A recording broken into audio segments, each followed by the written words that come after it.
അരമുറി തേങ്ങ ചെറുതിയിൽ ബ്രൗൺ നിറമാകുന്നവരെ വറുത്തെടുക്കാം. അതിലേക്ക് 3/4 ടേബിൾ സ്പൂൺ മുളക് പൊടി, 1/2 ടേബിൾ സ്പൂൺ മല്ലിപ്പൊടി, 1/4 ടീസ്പൂൺ മഞ്ഞൾപ്പൊടി, 1 തണ്ട് കറിവേപ്പിലയും ചേർത്ത് ചൂടാക്കി മാറ്റിവെക്കാം.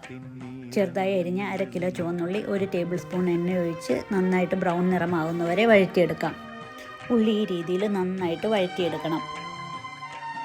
വറുത്ത് വെച്ചിരിക്കുന്ന തേങ്ങ ചൂടാറിയ ശേഷം മിക്സിയുടെ ജാറിലിട്ട് വെള്ളം ചേർക്കാതെ നന്നായിട്ട് അരച്ചെടുക്കാം.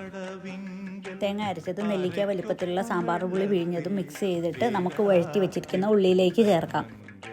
നന്നായിട്ട് മിക്സ് ചെയ്തിട്ട് ചാറ് പോരായികയുണ്ടെങ്കിൽ നല്ല ചൂടുവെള്ളം വേണം ചേർത്ത് കൊടുക്കാനായിട്ട്. ഉപ്പ് പാകത്തിന് ചേർത്ത് കൊടുക്കാം. പുളി വേണമെങ്കിൽ ഈ സമയത്ത് ചേർക്കാവുന്നതാണ്. ഇത് നന്നായിട്ട് തിളപ്പിച്ച് മാറ്റി വെക്കാം. കടുക് വറുക്കാനായി ചീൻചട്ടി വെച്ച് ചൂടായി കഴിയുമ്പോൾ അതിലേക്ക് 1 ടേബിൾ സ്പൂൺ വെളിച്ചെണ്ണ ഒഴിച്ച് ചൂടായി വരുമ്പോൾ 1/2 ടീസ്പൂൺ കടുകിട്ട് കടുക് പൊട്ടിക്കഴിയുമ്പോൾ അതിലേക്ക് 1 തണ്ട് കറിവേപ്പില 1 വറ്റൽമുളക് ചേർത്ത് നന്നായിട്ട് മൂപ്പിച്ച് കറിയിലേക്ക് ചേർക്കാം.